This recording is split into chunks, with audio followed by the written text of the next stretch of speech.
자, 오늘은 지난 시간에 우리가 이제 고전 쪽을 봤기 때문에 오늘은 이제 현대 쪽을 볼 겁니다.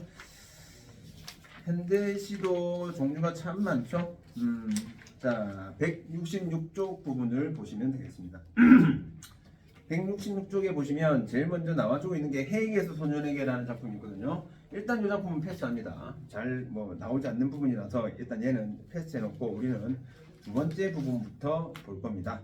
빼앗긴들에도 보면 오는가 라고 되어 있습니다. 자, 제목에서도 이미 나와주고 있죠. 자, 시대가 일제강점기라는 것을 우리가 감안한다면 빼앗긴들에도 자, 보면 오는가 라고 이야기를 하고 있습니다. 자, 들이라는 것은 바로 우리의 어떤 국토, 조국 이렇게 볼 수가 있겠지. 우리의 국토, 조국. 자, 표현법으로 따지면 뭐가 될까? 무슨 법이지? 대유법이 보여야 되겠지. 대유법. 자, 대유법이 뭡니까? 대유법은 부분으로 전체를 나타내는 거야. 이 들판이라는 국토의 일부분을 통해서 우리의 국토 전체를 나타내주고 있죠. 자, 대유법 부분으로 전체를 나타낸다. 자, 봄은 오는가라고 했습니다. 당연히 봄이란 것은 조국의 광복과 관련되는 부분이겠죠. 자, 지금은 남의 땅 빼앗긴들에도 봄은 오는가. 여기서는 뭘 잘 봐야 되냐면 화자의 정서 변화를 잘 봐야 됩니다. 정서 변화, 정서가 막 왔다 갔다 할 거야. 정서 변화는 너무 어렵게 생각하지 마시고 플러스냐 마이너스냐 이렇게만 생각해도 충분합니다. 자, 나는 온몸에 햇살을 받고 푸른 하늘, 푸른 들이 맞붙은 곳으로 가르마 같은 눈길을 따라 꿈속을 가듯 걸어만 간다. 자, 처음에는 어떤 정서입니까? 플러스 정서겠죠? 그죠? 자, 그래서 여기 처음에 나오는 부분에서는 어떤 봄을 맞이한 기쁨 정도로 보시면 됩니다. 봄을 맞이한 기쁨으로 지금 시어 자체가 자 긍정적이겠죠. 푸른 하늘, 푸른 들이 맞붙은 곳으로. 자, 그런데 그 밑에 3년 부분에 보니까 입술을 담은 하늘아 들아 내 맘에는 나 혼자 온 것 같지를 않구나. 네가 끌었느냐 누가 부르느냐 답답하라 말을 해다오. 뭐 이런 식으로 이야기 해주고 있습니다. 자, 일단 입술을 담은 하늘아 들아 부분을 보겠습니다. 자, 역시나 그 하늘과 들판이 자유롭지 못하고 입술을 굳게 다물고 있답니다. 굳게 다물고 있다면 시대적 상황과 연관시키면 역시나 그런 암울한 현실 정도로도 볼 수 있겠죠. 입술을 굳게 다물고 있는 그런 상황에서 표현법도 볼까? 자, 어휘법도 되겠고, 자, 불렀죠. 부르는 걸 우리가 뭐라고 합니까? 돈호법이라고 합니다. 돈호법. 부를 호자를 써서 돈호법을 사용해주고 있습니다. 답답하라 말을 해다오. 자, 이런 한 현실에 대해서 화자가 이제 답답함을 나타내주고 있죠. 답답하라라고 했으니까 이 답답하다는 것은 결국 이런 국권 상실, 이 상실의 비애 정도로만 보시면 되겠죠. 이런 비애 속에서 화자는 답답해하고 있습니다. 그렇다면 이쪽 부분에 해당되는 화자의 정서는 마이너스 정도로 우리가 확인해 볼 수가 있겠다. 그죠? 자, 그 다음에 바람은부터 하나, 둘, 셋, 넷, 다섯 번째 영까지, 즉 D 위에까지죠. D 위에까지. 여기까지는 전부 다 플러스입니다. 자, 내용을 읽어보시면 압니다. D 위에까지는 다 플러스야. 자, 바람은 네 개의 속삭이면 한 자국도 섰지 마라. 옷자락이 흔들고 종다리는 울타리 넘어 아씨같이 구름 뒤에 반갑다고 웃고 고맙게 잘 자란 보리밭 간밤 자정이 넘어 내리던 고미로 너는 삼단 같은 머리를 감았구나. 내 머리조차도 가뿐하다. 혼자서라도 가쁘게 뭐 기꺼이 이런 뜻입니다. 가쁘게나 가자. 마른 눈을 안고 도는 착한 도랑이. 젖먹이 달리는 노래를 하고 제 혼자 어깨 춤추고 가네. 자, 플러스죠. 나비야 제비야 깝치지 마라. 맨드라미 드말꽃에도 인사를 해야지. 아주까리 기름을 바른 이가 지신 매던 그 들이라 다 보고 싶다. 내 손에 호미를 쥐어다오. 살찐 젖가슴과 같은 부드러운 이 흙을, 보통 우리가 이제 흙, 땅은 주로 이제 모성을 나타내거든요. 그래서 살찐 젖가슴, 아주 부드러운 땅, 이런 의미로 보시면 됩니다. 이 흙을 발목이 시리도록 밟아도 보고 좋은 땀조차 흘리고 싶다 해서 전체적으로 어떤 봄을 맞이한 모습 또는 어떤 국토에 대한 애정 이런 것들이 나와주고 있습니다. 다 플러스란 말이야. 근데 그 밑에부터 D부터 강가에 나온 아이와 같이 짬도 모르고 끝도 없이 닿는 내 호나 무엇을 찾느냐 어디로 가느냐 우습다 답을 하려구나. 자, 이 부분을 좀 잘 보시면 되는데요. 이 부분을 보시면 무엇 무엇을 찾느냐, 어디로 가느냐라고 했으니까 방향이라든지 또는 목적이라든지 자 요것을 상실한 채 살아가고 있는 모습이야. 그러다 보니까 이런 모습에 대해서 화자가 우습다라고 했는데 지 모습을 참 네 같은 놈 자 우습게 평가를 한다는 거죠. 이런 걸 뭐라 하죠? 자조적 태도라고 이야기할 수가 있겠죠. 좋다. 자, 자조가 뭐였습니까? 자신을 조롱하는 것, 까는 걸 우리가 자조라고 이야기를 해요. 그래서 뭘 어디로 무엇을 해야 될지 모르는 그런 모습에서 우습다 답을 하려면 그렇다면 이 부분에서는 다시 뭐가 됩니까? 마이너스 상황이 되는 거죠. 그죠? 계속해서 플러스 마이너스 이런 상황들이 반복되고 있습니다. 자, 그다음 나는 온몸에 풋내를 띠고 이 풋내라는 것이 이제 풀냄새, 봄의 냄새 정도로 보시면 돼요. 푸른 웃음, 푸른 서름이 어우러진 사이로. 자, 여기 이 부분들을 좀 볼까? 푸른 웃음과 푸른 서름이 어우러졌다라고 했는데, 자 봅시다. 푸른 웃음이라는 것은 역시 이 봄을 맞이한 봄을 맞이한 어떤 봄의 즐거움 정도로 보시면 되겠고요. 즐거움 정도로 볼 수가 있는데 푸른 서름은 뭐냐 이거지. 푸른 서름은 지금 화자가 처해 있는 이런 현실적인 부분들을 말하는 거죠. 그죠? 그래서 이 뭐 그냥 암울한 현실 정도로 보시면 되겠죠. 암울한 현실. 자, 그런데 푸른 웃음 자체는 우리가 보다시피 이제 플러스적인 모습이고 푸른 서름은 마이너스적인 부분이란 말이죠. 그죠? 하나 더 해볼게요. 이 푸른 웃음이라는 것은 요거 공감각적 심상으로도 볼 수 있겠다. 맞습니까? 공감각적 심상. 자, 무엇하러 가야 됩니까? 웃음이 푸르다. 이렇게 되는 거죠. 핵심이 먼저 나온댔죠? 그렇다면 청각의 시각화. 이렇게 볼 수가 있겠죠. 청각의 시각화. 자, 그래서 서로 어떤 모순된 감정이 서로 나타나 있습니다. 표현법으로 따지자면 얘는 역설법으로도 우리가 볼 수가 있겠네. 종류가 많네요. 자, 푸른 웃음이 서름이 어우러진 사이로 다리를 절며 하루를 걷는다. 자, 거기에 밑줄 쳐볼게요. 다리를 절며 하루를 걷는다. 다리를 절며 하루를 걷는다는 것은 결국 뭡니까? 다리를 전다는 것은 뭔가가 균형이 안 맞는 거죠. 보다시피 플러스의 정서와 마이너스의 정서 서로 정반대되는 정서들이 서로 교차되고 있는 부분이다 보니까 다리를 절며 하루를 걷는다는 것은 결국 정서적 불균형을 말해주고 있습니다. 정서적 불균형이 나타난다. 다리를 절며 하루를 걷는다는 부분에서 아마도 봄 신령이 짙었나 보다. 그러나 지금은 들을 빼앗겨 봄조차 빼앗기겠네. 자, 이 마지막 년은요 1년의 답으로 보시면 돼요. 1년의 답. 자, 1년에서 뭐라고 질문했냐면 빼앗긴더라도 봄은 오는가? 라고 물어봤거든. 거기에 대한 답입니다. 자, 이제 들을 빼앗겨서 봄조차 빼앗기겠다 라는 부분에서 화자는 어떻게 현실에 대한 절망적 인식을 하고 있죠.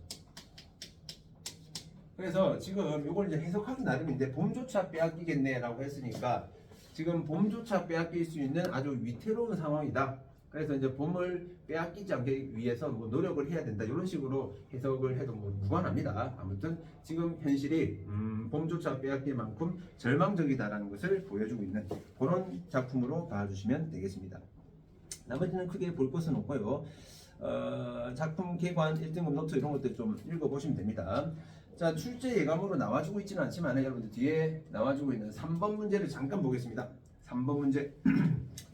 자, 3번 문제. 자, 답을 찾습니다. 제가 10초 정도 드릴게요. 10초 정도. 10초면 충분히 찾을 수 있겠다.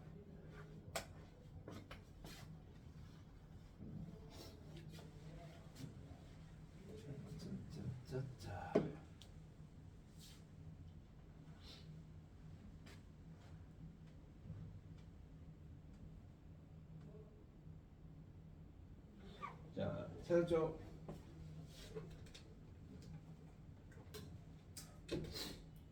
민지 몇 번? 번을 많이 하네. 몇 번이지? 그래 3번이지 멍충아. 플러스 마이너스인데 왜? 왜요? 자 제일 처음에 이연 부분에서 온몸의 햇살을 받고 봄날의 흥치, 봄날을 경치를 보고 막 흥분하고 좋아하는 부분이란 말이야. 그래서 감정이 이제 고조된단 말이죠. 근데 그 밑에 연에서 입술을 담은 하늘아 드라 부분에서 화자가 지금 현실에 대해서 답답해하고 절망적으로 생각하니까 마이너스적으로 이제 내려가겠죠. 그러다가 뒤에 쭉 나오는 부분들은 전부 다 뭐였습니까? 플러스적인 부분으로 갔다가 다시 강가에 나온 아이와 같이 이런 식으로 다시 이제 마이너스적인 부분으로 내려가게 되죠. 그래서 답은 플러스 마이너스 이런 관계가 돼줘야 되니까 답은 3번이 돼야 되는 거죠. 그죠? 이거는 5번으로 안 돼요. 되나? 자, 나머지는 읽고 풀어보시고. 자, 그 다음에 170조 김소월의 초혼이라는 작품을 보도록 하겠습니다. 자, 초혼. 본인들 교과서에 있었나 모르겠는데 있었던 것 같기도 하고. 아무튼 여러분도 이런 걸 잘 봐둬야 됩니다. 자, 초혼이라는 것은 사람이 죽었을 때 그 사람의 어떤 혼을 부르는 행동입니다. 이걸 우리가 이제 고복의식이라고 하는데 제일 밑에 보시면요, 여러분들 고복의식이 어떤 것인지에 대한 어떤 정보가 나와주고 있습니다. 더 알아보기 부분에 이 고복의식을 일단 눈으로 한번 빨리 읽어봅니다. 눈으로 읽어봐.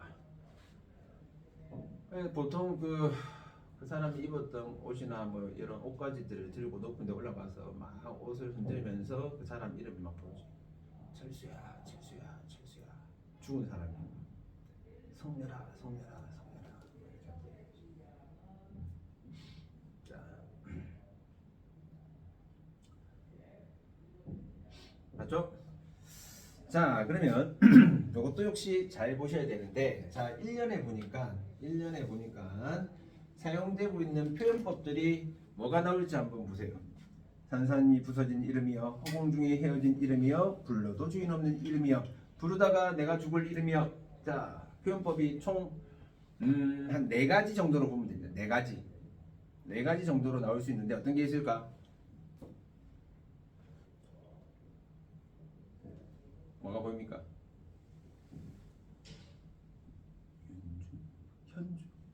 윤주? 현주. 계속 헷갈려. 현주가 해볼까?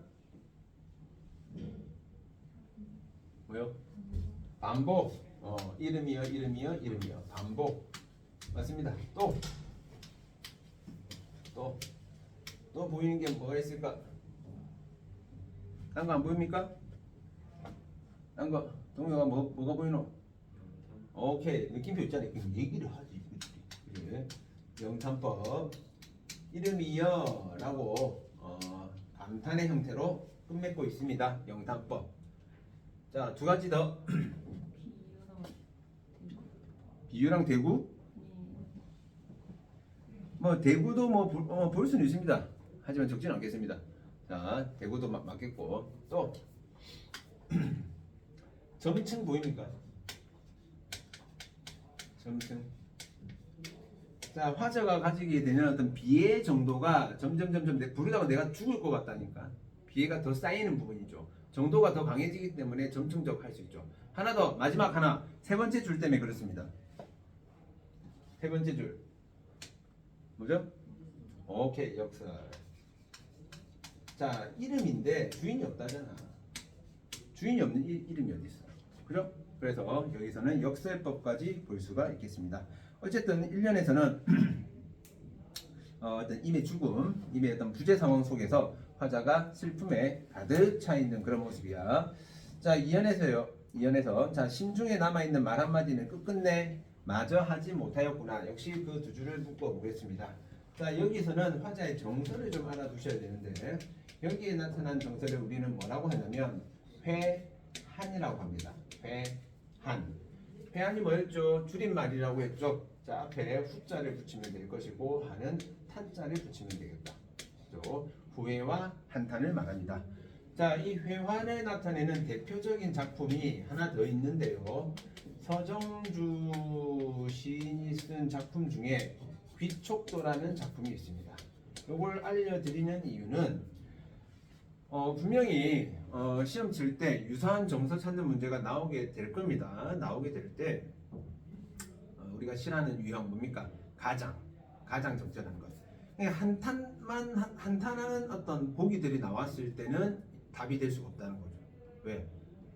회한이라는 것은 후회도 나와야 되거든. 그죠? 그래서 한탄 체념 나왔으니까 맞겠지라고 생각하시면 안 됩니다. 가장 적절한 걸 찾으라고 한다면 서정주의 귀촉도에 보면 이렇게 나와. 뭐뭐라도 해줄 걸, 뭐뭐 해주지 못해서 아쉬워하는 뭐 그런 마음이 나옵니다. 그런 것들을 우리가 회한이라고 하고요. 일단 용어로도 용어 자체가 잘 나오니까 이 회한 알아놓으시고, 자, 사랑하던 그 사람이여, 사랑하던 그 사람이여, 역시 반복하고 있습니다. 자, 그 밑에 붉은 해는 서산마비에 걸렸다라고 했습니다. 자, 붉은 해 생각해봐.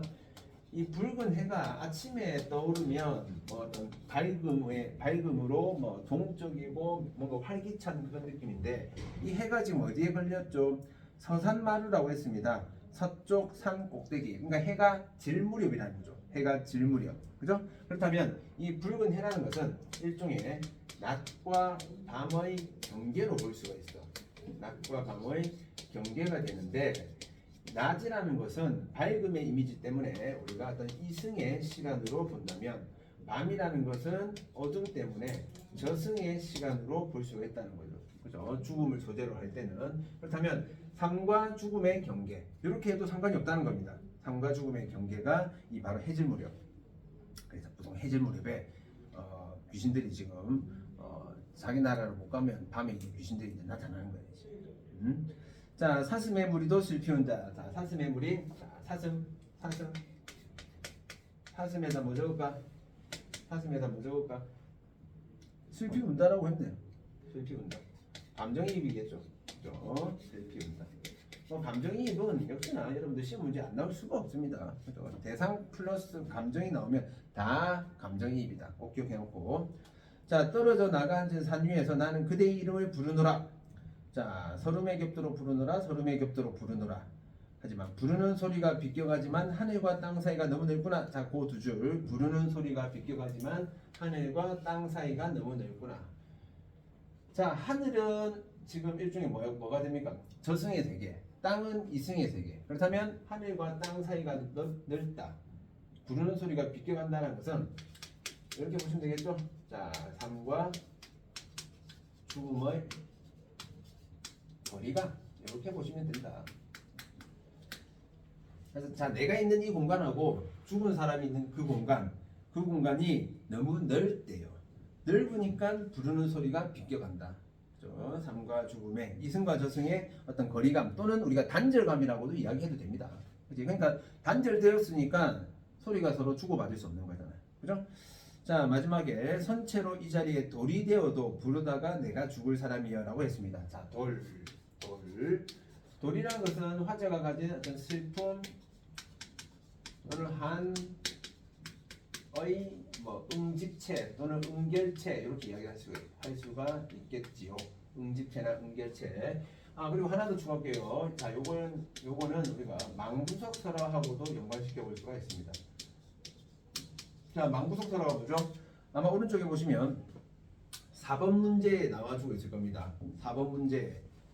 이 망부석설화는 지난번에 정읍사 하면서도 망부석설화 잠깐 언급이 되었을 겁니다. 그래서 어떤 그 남편 박재상이라는 사람, 남편이 신라시대 사람이죠. 일본에 갔다가 돌아오지 않았다.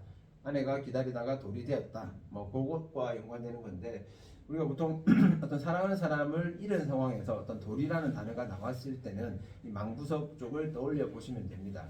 아시겠죠? 자, 다른 건 없습니다. 자, 봐봐. 얘는 작품 개관을 잠깐 보십시오. 자, 성격의 전통적, 민요적이라고 되어 있습니다. 일단 민요적으로 우리가 볼 수 있는 이유 중 하나는 얘가 삼음보 율격이거든. 삼음보 율격. 그리고 산산이 부서진 이름이요. 허공 중에 헤어진 이름이요. 뭐 이런 식으로 삼음보 율격이 나오더라. 이런 삼음보 율격을 우리가 민요적 율격 이렇게 이야기를 할 수가 있습니다. 자, 그리고 격정적이라고 했죠. 왜 그러냐? 여러분, 제망매가 시험 쳤습니다. 제망매가. 걔 같은 경우는 격정적이지 않았단 말이야. 걔는 어떻게 했죠? 죽음을 종교적으로 승화시켰단 말이죠. 근데 얘 같은 경우는 너 따라 죽을래 막 이렇게 따라 이야기를 하고 있단 말이야. 니 때문에 내가 죽을 것 같다라는 거야. 어떤 시에서는 죽음 자체를 당연한 것으로 받아들이면서 성화하는 그런 작품도 있습니다. 이 작품 같은 경우는 그 죽음에 대해서 너무 슬퍼하고 있더란 말이야. 이런 걸 보고 우리가 격정적이라고 이야기를 할 수가 있겠고, 자 그렇다면 이런 격정적 어조가 되면 우리가 보통 화자가 남성이냐 여성이냐를 가지고 물어본다면 남성적 화자로 가주셔야 됩니다. 아시겠죠? 여기서 화자를 여성, 김소월 거면 여러분들 아마 진달래꽃 이런 거 배웠잖아요. 그죠? 시험도 치고 다 했단 말이죠. 거기서는 이제 여성적 화자를 다루고 있지만은 여기서는 격정적인 부분에서 남성적 남성 화자 이렇게 봐주시면 되겠습니다. 자, 특징에서는 그 세 번째 부분 7호조 3음보 전통적 율격 민요조라고 되어 있는 얘네들 기억을 좀 해두시면 되겠습니다. 나머지는 볼 거고, 오른쪽에 그 우측 하단에 보면 3번 같은 거 있죠. 자, 여러분들 3번 같은 건 뭘로 배웠습니까? 그 작품 감상 관점으로 배웠단 말이죠. 뭘로? 내재적 관점과 외재적 관점. 그러니까 시인, 현실, 독자 이쪽에 해당되는 게 외재적 관점이었고, 화자, 청자 나오는 작품 쪽이 내재적 관점이었습니다. 그래서 얘네들 같은 경우는 얘 같은 경우는 뭐 시나 소설 어디에서든 다 물어볼 수 있습니다. 각각의 특징이 어떤 것인지를 다 알고 있어야 되겠죠. 뭔지는 이게 다 시험 쳤죠. 이것도 이거 소수는 못 쳤나? 하여튼 다 시험 쳤으니까 까먹지 마시고 기억을 해 놓도록 합니다. 됐죠? 패스 넘어갑니다. 자, 그 다음에 172쪽에 보시면 접동세, 산유화 계속해서 뭐 김소를 꽤 나와주고 있는데, 접동세 뭐 크게 어렵다고 볼 수는 없고요. 자, 제일 밑에 보시면 접동세 설화가 나옵니다. 자, 접동세 설화를 눈으로 한번 빨리 읽어 볼게요.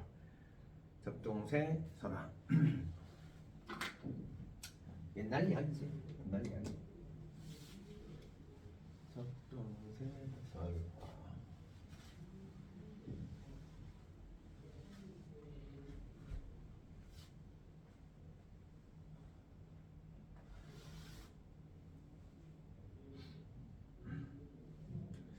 우리가 접동세는 보통 이제 소적세 이렇게도 이야기를 하는데, 접동세나 소적세는 한의 상징성을 가지고 있습니다.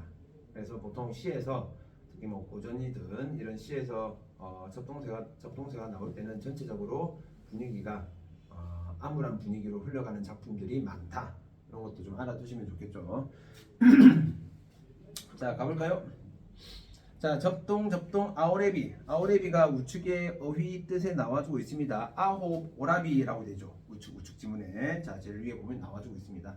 접동 아홉 오레비 접동. 이 아홉 오라비가 남동생을 나타냅니다. 9명의 남동생. 그죠? 자, 우리 A 부분에서 자, 운율 형성이 눈에 보이죠? 뭐가 보입니까? A 보이죠? 접동 A, 아오레비 B, 접동 A, B 구조. 리듬감 형성 알아놓으시고, 자, 진두강 가람가에 살던 누나는, 가람은 강이죠. 진두강 앞마을에 와서 웁니다.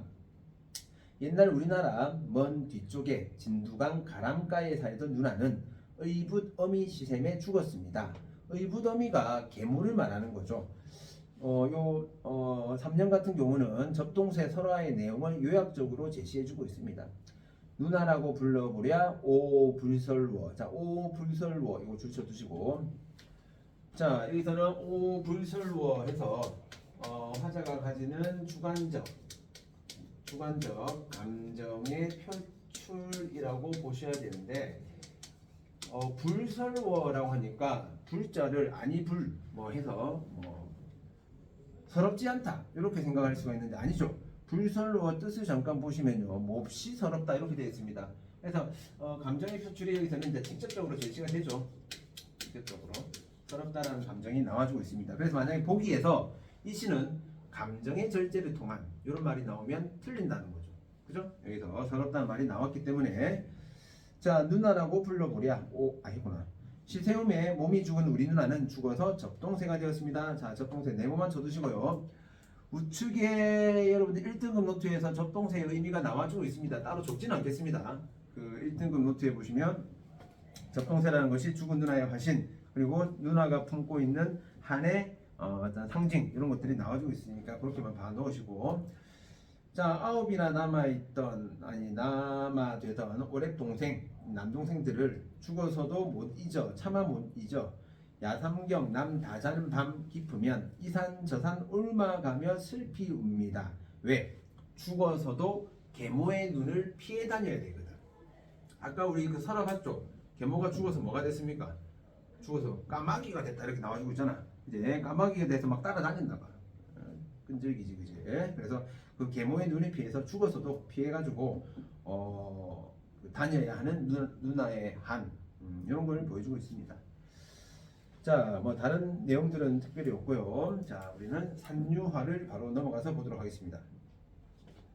자, 1년에서도 이게 보입니까? 산에는 꽃피네. 자, 꽃피네 A, 꽃이 피네 A, 가을 봄 여름 없이 B, 꽃이 피네. 역시 A, A, B, A 구조를 가지고 있더라. 자, 그렇다면 이 산이라는 곳은 꽃이 핀다라고 했으니까 이 모든 존재의 생성과 관련되는 부분이죠. 자, 이렇게 적은 이유는 제일 마지막 년을 잠깐 보십시오. 마지막 년에 보시면 뭐라고 됩니까? 뭐라고 되어 있죠? 산에는 꽃이 지네라고 했잖아. 그러면 산이라는 공간은 존재의 소멸이 이루어지는 공간이다. 그렇다면 이 생성과 소멸이라는 것, 그래서 생성과 소멸이라는 어떤 자연의 어떤 순리 또는 이제 생성과 소멸이라고 했으니까 어떤 순환, 이 순환의 어떤 그 장소가 산이다라고 볼 수가 있죠. 산에는 꽃이 피네, 가을봄. 자, 가을봄, 가을은 뭐냐면 가을을 말합니다. 본래대로 한다면 봄, 여름, 가을이잖아. 근데 가을, 봄, 여름, 봄, 여름, 가을이 아니라 가을, 봄, 여름 이런 것도 일종의 시적 허용으로 볼 수는 있습니다. 시적 허용.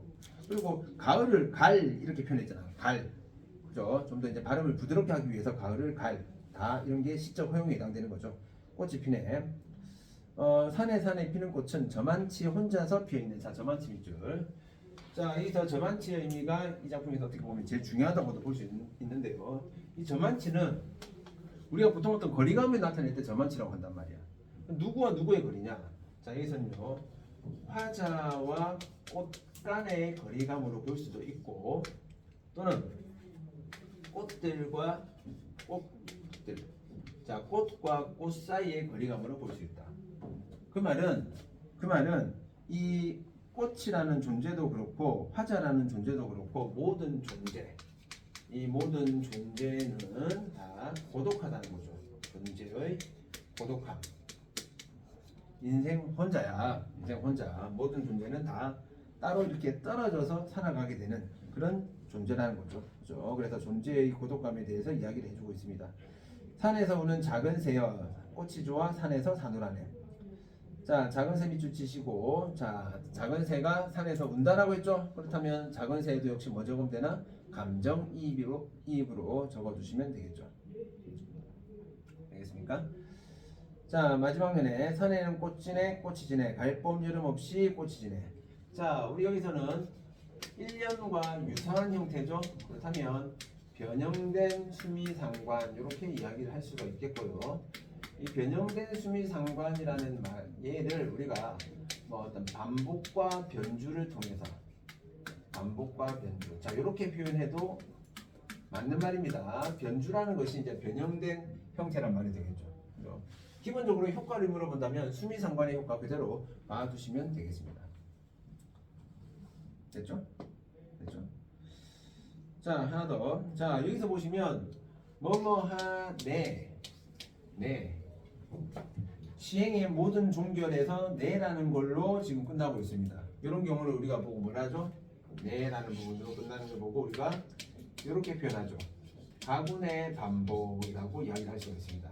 가군의 반복. 그죠? 자, 그리고 하나 더. 이 가군이 뭔지는 아시죠?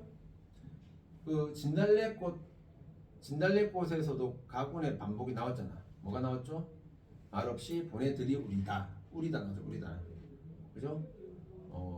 우리다라는 어떤 가군의 반복을 통해서 운율의 형성이기 때문에 역시나 이런 가군의 반복도 뭐와 연관된다? 운율 형성과 연관된다고 할 수 있겠죠. 그 다음에 여기에서는 이제 우리가 관조적이라고 할 수가 있거든. 관조적.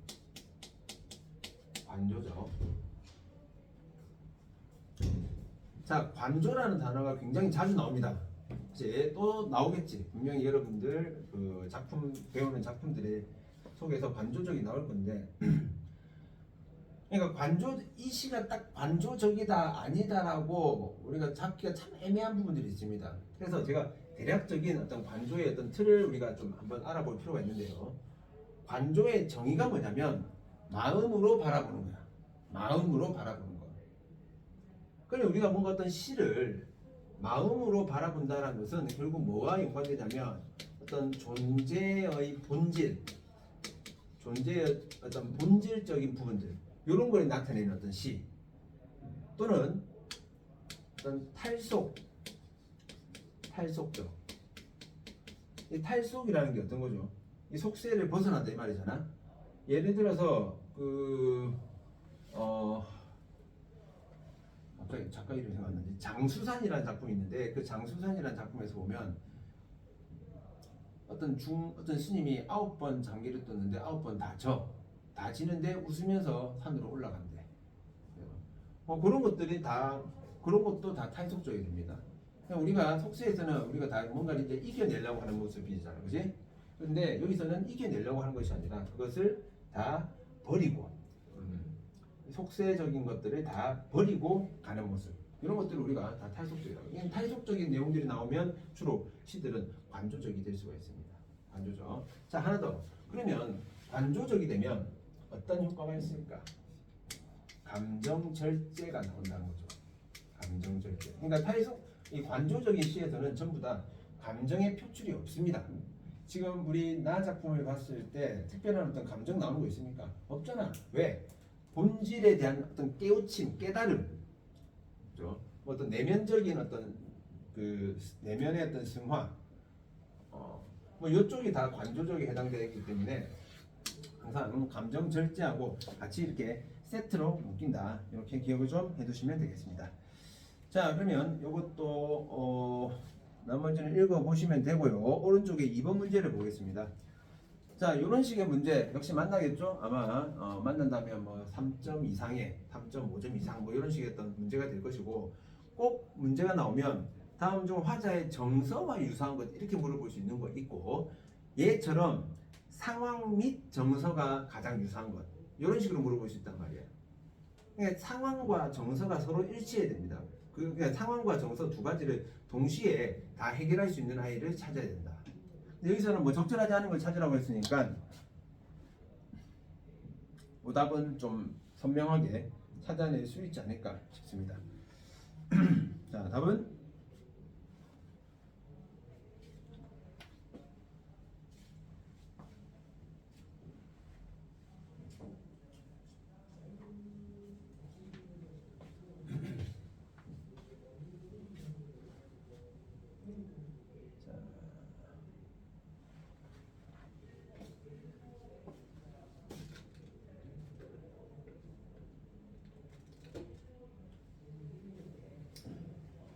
됐습니까?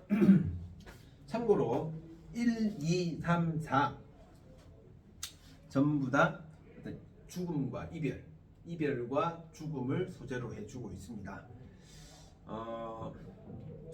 어쨌든 상황 자체는 가해에서 지금 나와주고 있는 어떤 이별의 정서와 서로 연관될 수가 있겠죠. 근데 5번 같은 경우에 보시면요, 김영랑의 독을 차고, 여기서 말하는 독은 마음의 독, 강한 마음 이런 뜻인데, 그 종결 어미 쪽을 보면 나는 독을 차고 선선히 가리라 뭐뭐 하리라라는 것은 뭐뭐 하겠다라는 일종의 의지의 표출입니다. 그죠? 마금날 내 외로운 혼을 건지기 위해서 나는 독을 차고 독한 마음을 가지고 선선히 나아가겠다니까 5번 같은 경우는 일종의 의지적 저항적 내용으로 봐주셔야 되겠죠. 답은 5번이 되겠습니다. 자, 174쪽. 자, 요것만 여기 있는 한용운 작품만 보고 현대시는 끝이 납니다. 자, 한정훈 작품도 굉장히 뭐 자주 나와주고 있습니다. 요거 이제 본 것도 있고 알 수 없어요 같은 경우는 처음 볼 수도 있는데 님의 침묵 같은 경우는 굉장히 우리가 많이 봤습니다. 자, 한정훈이라고 하면 여러분들은 항상 한정훈 씨에 등장하는 뭐가 있습니까? 님이라든지 또는 당신 이런 것들이 등장한단 말이에요. 얘네들의 의미는 제가 뭐와 연관된다고 했죠? 한정훈 씨에 등장하는 님과 당신은 한정훈의 직업과 연관이 된다고 했습니다. 한정훈의 직업과. 자, 직업이 3개나 됩니다. 3잡을 띄고 계신데, 자, 한정훈의 본업은 뭐냐면 스님이야. 스님. 그리고 자, 시인이기도 하고요. 3번째, 민족 대표 33인. 그래서 독립운동가이기도 합니다. 자, 그렇다면 직업에 따라서 역시 님의 의미, 당신의 의미가 달라지겠죠? 자, 스님으로 한다면 당연히 님은 누구야? 부처님, 즉 일종의 절대자, 뭐 이렇게 볼 수가 있겠고, 시인의 입장에서 본다면 내가 사랑하는 연인의 의미로 보시면 되겠죠? 독립운동가의 입장에서 본다면 당연히 광복 의미로 봐주시면 되겠다. 한정훈 씨는 항상 요걸 밑바탕에 깔고 들어가셔야 됩니다. 자, 가볼까요? 자, 님은 같습니다. 사랑하는 나의 님은 같습니다. 자, 미리 해볼까? A에 나와주고 있는 와 B에 나와주고 있는 를 비교하는 것도 중요한데요. A에 나와주고 있는 B에 제일 끝에 나오죠? 밑에서 두 번째 줄에 가 나온단 말이야. 그죠? 일단은 B를 놔둬놓고 A만 가지고 봐봐. 사랑하는 나의 님은 같습니다 라고 했으니까 이 A에 나와주고 있는 같은 경우는 어떤 절망, 님이 같으니까 B에 이쪽에 해당되는 거겠죠. 그렇다면 얘는 B에? B에 이쪽이니까 화자의 정서는 마이너스 정도의 감탄사로 볼 수가 있습니다. 그죠? 가버렸다고 했잖아. 가버렸다고. 그지? 자, B는 조금 이따 볼게요. 푸른 산빛을 깨치고 단풍나무 숲을 향해서 난 작은 길을 걸어서 차마 떨치고 갔습니다. 자, 푸른 산빛 요거 동그라미 쳐볼게요. 단풍나무 숲 요거 제목 치겠습니다. 자, 푸른 산빛은 이미 있었던 공간이야. 플러스 공간이야. 근데 임께서 1로 가버렸다고. 마이너스 공간이 되겠죠. 임께서 1로 가버렸습니다. 누군가는 그래. 갔으니까 그럼 여기가 플러스가 돼야 되는 게 아니냐라고 이야기를 하죠.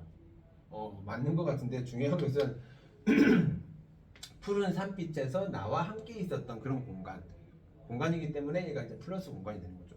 왜 굳이 단풍나무 숲이라고 했을까? 단풍나무라는 것은 이제 계절로 따지면 가을에 해당되는 거죠. 가을이라고 한다면 어떤 존재가 이제 서서히 사라지기 시작하는 그런 시점에 해당됩니다. 그래서 여기서는 공간적인 대비, 자 여기서는 이런 공간의 대비도 나타난다더라. 공간의 대비, 간혹 이 보기로도 물어보는 것들이니까 알아 놓으셔야 되겠죠. 푸른 산빛을 깨치고 단풍나무 숲을 향해서 난 작은 길을 걸어서 차마 떨치고 갔습니다. 자, 황금의 꽃같이 굵고 빛나던 옛 맹선은 차디찬 티끌이 되어서 한수모의 미풍에 날아갔습니다. 날카로운 척키스의 추억은 나의 운명의 지침을 돌려놓고 뒷걸음질 쳐서 사라졌습니다. 어쨌든 전체적으로 이미 사라진 거에 대해서 막 감탄하는 그런 내용이야. 자, 나는 향기로운 님의 말소리에 귀먹고 꽃다운 님의 얼굴에 눈물었습니다. 자, 가볼게요. 향기로운 님의 말소리에 귀먹고 꽃다운 님의 얼굴에 눈물었습니다. 자, 일단은 사용된 표현법 뭐가 보입니까? 문장 구조 유사하니까 대구법 볼 수 있겠고, 향기로운 님의 얼굴, 향기로운 님의 말소리, 꽃다운 님의 얼굴은 다 플러스인데 화자 상태는 오히려 마이너스가 되어버린다고. 여기서는 모순, 역설법도 볼 수가 있겠습니다. 그렇다면 이 구절이 뭘 의미하는가? 그만큼 임이라는 존재는 대단한 존재야. 임의 절대성, 임의 절대성을 부각해주고 있죠. 됐습니까? 자, 사랑도 사람의 일이라 만날 때에 미리 떠날 것을 염려하고 경계하지 아니한 것은 아니지만. 자, 그럼 질문. 얘는 님과 만났을 때 님과 이별할 것을 예상했다 안 했다? 현주야 했을까 안 했을까? 임과의 이별을 예상했다 안 했다? 안 했다? 했다? 자, 요 구절을 잘 보세요. 자, 만날 때에 미리 떠날 것을 염려하고 경계하지 아니한 것은 아니지만, 자 뭡니까? 이중부정이죠. 이중부정은 뭡니까? 강한 긍정이잖아. 그러니까 결국 얘는 임과 만났을 때 이미 떠날 것에 대한 염려와 경계를 했대. 아니한 것은 아니지만이니까 경계를 한 거야. 걱정을 했어. 근데 이별은 뜻밖의 일이 되고 놀란 가슴은 새로운 슬픔에 터집니다. 뜻밖의 이별을 하고 나니까 너무 놀라고 너무 슬프다 이런 말이 되는 거죠. 그렇다면 전체적으로 봤을 때 지금까지 우리가 봤던 내용만 가지고 본다면 전체적으로 다 마이너스 내용이었단 말이야. 마이너스 내용이었는데 그 밑에 줄에 뭐가 나옵니까? 그러나 자 버트가 나왔다. 자 마이너스 다음에 버트니까 당연히 뒤에는 플러스 상황이 만들어질 수밖에 없는 거겠죠. 그렇다면 그러나를 우리는 시상 전환이라고 이야기를 하죠. 마이너스에서 플러스로 바뀌었기 때문에 시상 전환이 일어나고 있습니다. 그러나 이별을 쓸데없는 눈물의 원천을 만들고 마는 것은 스스로 사랑을 깨치는 것인 줄 아는 까닭이 무슨 말이냐면 이별했다고 막 서로 막 울고만 있고 하는 그런 것들은 내 스스로 사랑을 깨버리는 행동이라는 거야. 깨버리는 거. 완전히 이제 더 이상 임을 못 보니까 나는 슬프다, 절망적이다 이렇게 생각하는데 그게 잘못됐다는 거죠. 그래서 얘가 뭐랬냐면 걷잡을 수 없는 슬픔의 힘을 옮겨서 새 희망의 정수박이에 들어부었습니다. 자, 얘가 왜 플러스가 되냐면 얘가 가지고 있던 슬픔을 희망의 정수박이에 들어부었다. 그냥 한마디로 슬픔을 희망으로 바꿨다는 거야. 그럼 이게 희망으로 그냥 마음대로 그냥 바꿀래 한다고 바꿔지는 게 아니겠죠. 뭔가가 어떤 깨우침이나 뭔가가 있었으니까 이 희망으로 바꿨겠지. 그 밑에 우리는 만날 때에 떠날 것을 염려하는 것과 같이. 자 거기 줄 칠게요. 만날 때에 떠날 것을 염려. 자 거기 줄 쳐 넣으시고 그 옆에 떠날 때에 다시 만날 것. 자 그것도 줄 쳐 봅니다. 떠날 때에 다시 만날 것을 믿습니다 라고 했는데, 자 만날 때에 떠날 것을 염려한다. 우리가 이런 걸 뭐라 하냐면 불교 용어입니다. 이런 거 우리가 회자정리라고 합니다. 회자정리. 그 다음에 떠나고 나서 떠난 뒤에 다시 만난다 라는 것은 우리가 거자필반이라고 합니다. 떠난 사람은 반드시 다시 만난다 라는 건데, 이 아이들은 전부 다 일종의 우리 이제 불교적 용어인데요. 자 불교에서 만남이 있으면 이별이 있고 이별이 있으면 또 다른 만남이 있다. 자 불교의 윤회 사상과 연관이 됩니다. 윤회 사상.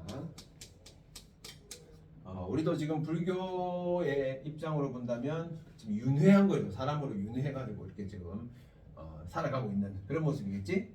자, 그 말은 지금 임과 이별했지만은 다시 임을 만날 것이라는 거죠. 즉 임과의 재회에 대해서 재회를 확신하고 있는 그런 부분이겠죠. 그래서 슬픔을 희망으로 바꿨다는 겁니다. 슬픔을. 자 이렇게 깨우치고 나서 나오는 아라는 거죠. 그러면 얘는 뭐냐? 이런 개념보다는 이런 개념으로 봐주시는 게 맞겠죠. 깨달음의 아가 되겠죠. 즉 플러스적 감탄사로 봐주셔야 된다. 자, 님은 같지만 나는 님을 보내지 아니하였다. 맞나? 나는 님을 보내지 아니하였습니다. 이렇게 했죠. 나는 님을 보내지 아니하였다. 자, 그래서 우리가 끊어서 보겠습니다. 자, 일단 님은 같다. 자, 님이 같다라는 것은 일종의 객관적 사실입니다. 님은 같대. 근데 내가 님을 보내지 않았다는 거야. 뭡니까? 내가 안 보냈어. 내 마음에서 우리 님은 그대로 있어.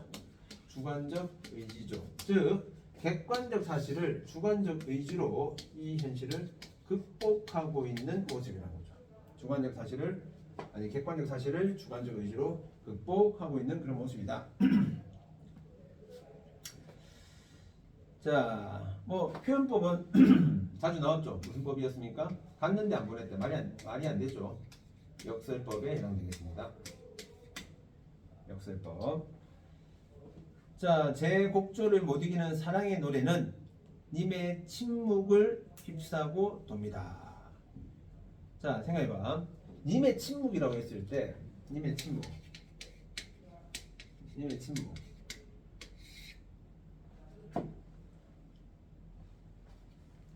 내가 만약에요,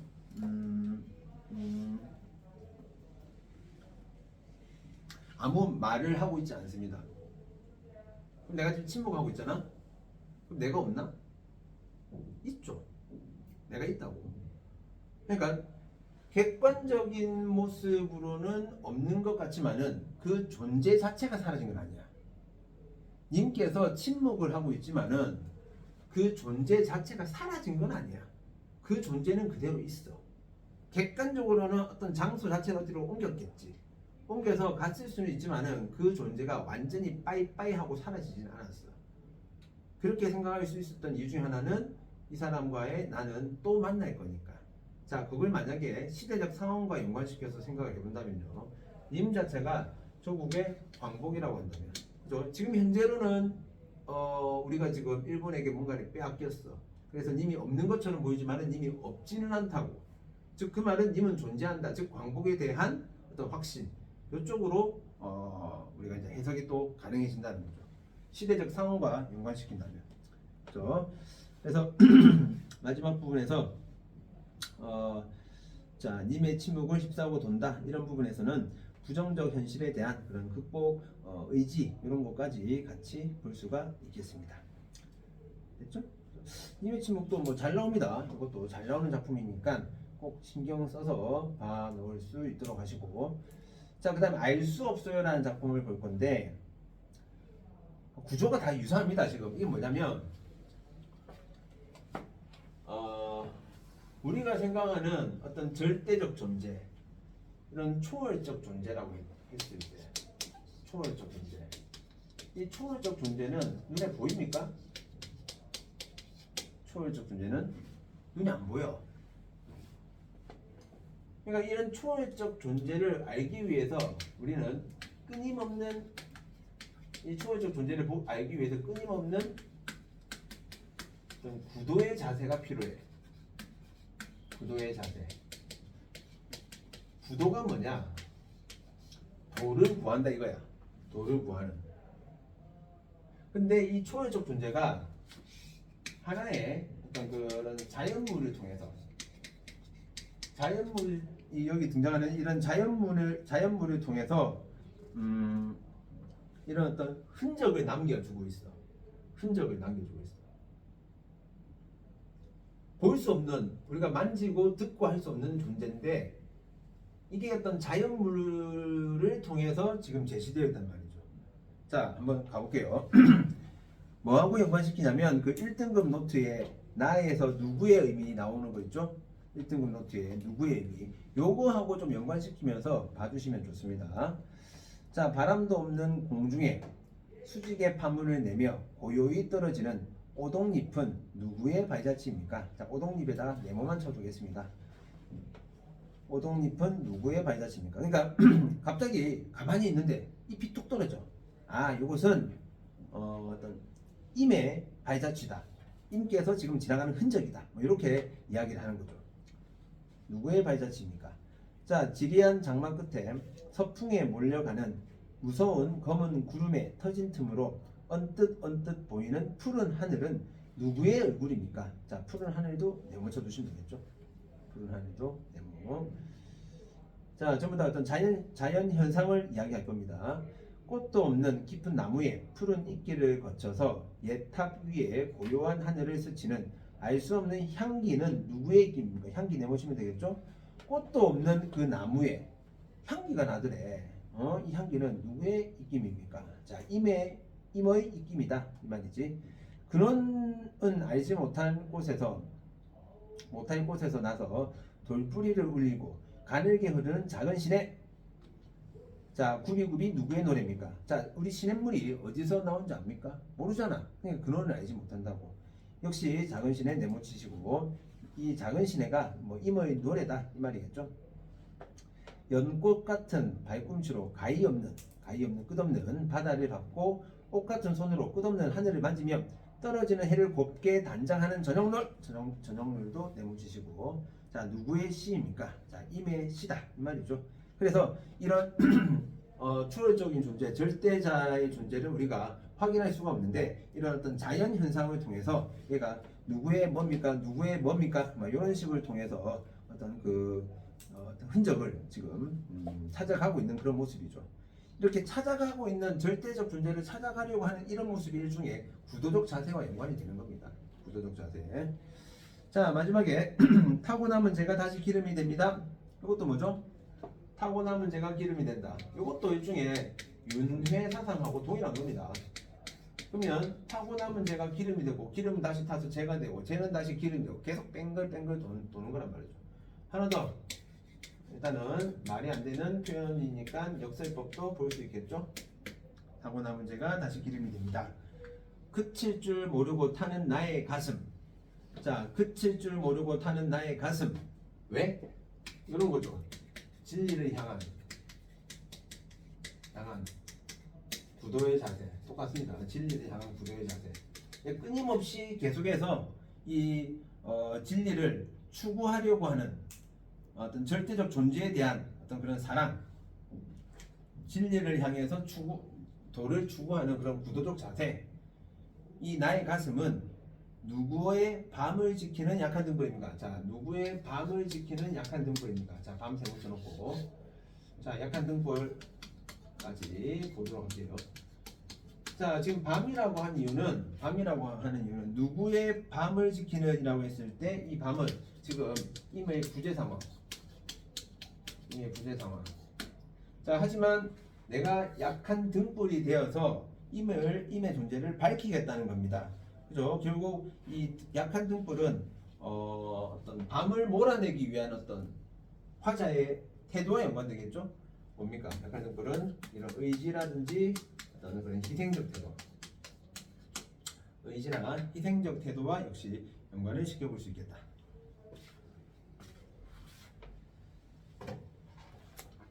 그렇죠?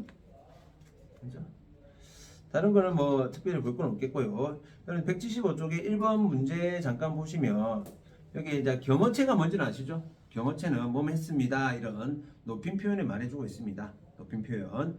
그리고 그 경어체 옆에 연가풍이란 말이 있죠. 연가가 사랑 노래라는 겁니다. 사랑 노래. 그러니까 임을 그리워하고 인과 만나고 싶고 하는 것들은 일종의 사랑 노래하고 연관되는 부분이겠죠. 용어 알아놓으시고, 그 다음에 6번에서 2번 보기에 보니까 유사한 통사구조란 말이 나옵니다. 통사구조도 뭐 자주 나오죠. 뭡니까? 문장구조라는 뜻입니다. 유사한 문장구조. 그죠? 뭐 전체적으로 쭉 보셔도 문장구조가 서로 유사하다는 것 알 수 있겠죠. 그죠? 이런 용어들을 잘 기억해 두시면 됩니다. 다른 건 없습니다. 참고로 그 뒤에 향수 나오는데, 여러분들 향수 시험 쳤거든요. 그러면 이 향수까지는 한번 문제를 숙제로 풀어 놓으시면 되겠다. 됐습니까? 오케이. 여기까지.